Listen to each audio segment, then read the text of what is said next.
Akekho umuntu ongezwa kahle emadlebeni, ongaboni kahle nongakhoni ukuphimisa kahle amagama njengendoda ebanjiwe ukuthi iyajola.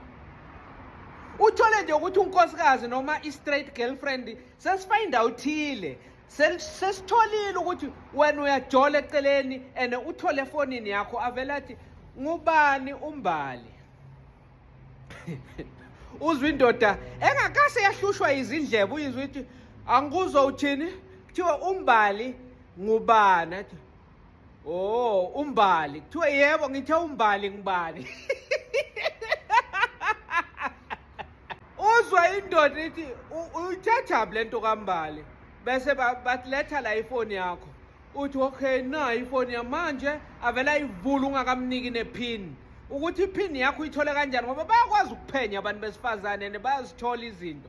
Avela ivule, avela aqonde kuma-chat wakho athi ngisho lo Mbali lona ungubani nenzani. Bese indoda iphathwa amehlo ithi awuthi ngibone kahle, seyiyafifiyela lapho ibuka le foni yayo, awuthi ngibone kahle.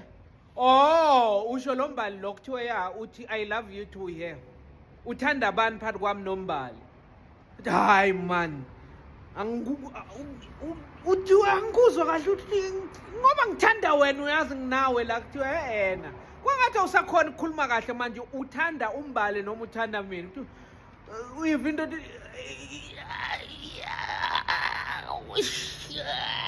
kuthiwa khuluma, ufuna mina noma ufuna uMbali ngikudedele kule relationship, ngoba ngathi sesibaningi kakhulu phela, sekunoMbali ongilekelelayo. Kukhona into engingakuniki yona uMbali akunika yona. Mara umbuzo onjani le nto?